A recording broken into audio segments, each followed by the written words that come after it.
snack. Me and you gonna have a little chat about books. Hi guys! So I am here today to do a book review, and the book that I'm going to be reviewing is the first one in the Expanse series by James S.A. Corey.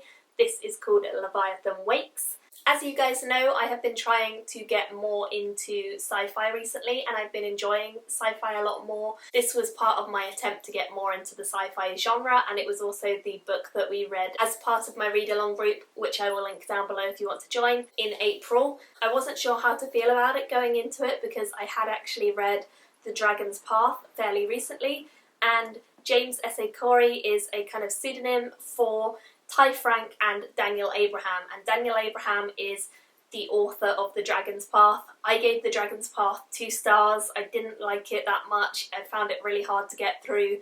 So I was a little bit intimidated going into this one, but actually I ended up really enjoying this. It was a much better book in my opinion, in terms of writing, in terms of plot, in terms of characters. I just enjoyed this one so much more, and I felt like there was so much more depth to this one.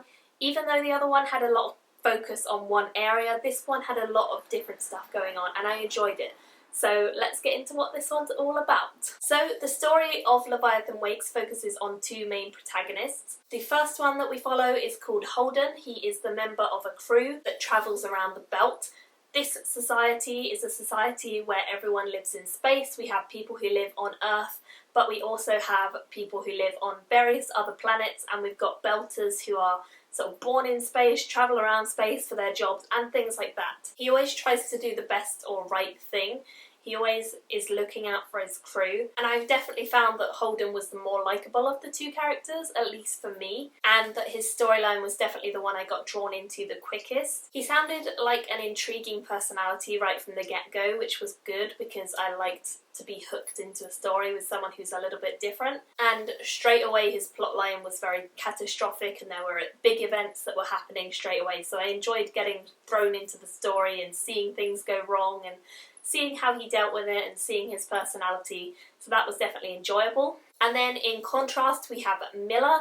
Miller is a kind of police detective sort of person, and he's basically just going through his day-to-day routine when various things start to go wrong, and he's offered a case to locate this young lady who's gone missing. Miller is definitely the more cynical of the 2 of them, more realistic, he's more gritty. He definitely has that kind of noir detective sort of stereotype going on, but unlike Holden, he kind of accepts that there are a lot of times where you just have to do the only thing you can do, even if that's not necessarily the right thing, even if it's not the best thing, not the most glamorous thing. Sometimes you have to take things the hard way and you just gotta do what you gotta do, and it's very much that sort of attitude with him. His story definitely took me longer to get into. Although I thought his personality was interesting, it did feel quite stereotypical of noir detectives, and I didn't love it because it wasn't that original to begin with.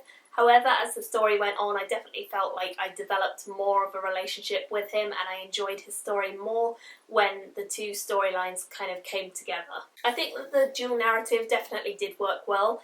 At first we have 2 characters, they're in completely different parts of space, they're on their own storylines, they've never met each other, but of course they do meet up in the storyline, and we do see how the 2 of them react together, which is quite interesting because they're quite different personality types. The world, or galaxy I suppose, that it's set in is actually the Milky Way, which was quite easy for me to get into. I enjoyed that it was kind of easy to imagine. I liked that it was quite simple to get into. I would definitely say that if you're looking to get into sci-fi, then this might be one to give a go to, because it was very easy to get into. It definitely had a kind of crime thriller sort of feeling to it as well. There were some very gruesome and dark scenes, but on the whole it was a good book. It was decently written, it was interesting, there were some good characters, and I definitely want to continue on with this series. So I ended up giving this one a 4 out of 5 stars. I thought it was really good, definitely a lot better than The Dragon's Path, and I would love to hear your thoughts on it. If you guys have read this or any of the others in the series, let me know down below what you think of it. Thank you all for watching, and I will see you all very soon in another video. Bye! I just enjoyed me and you gonna have a little chat about the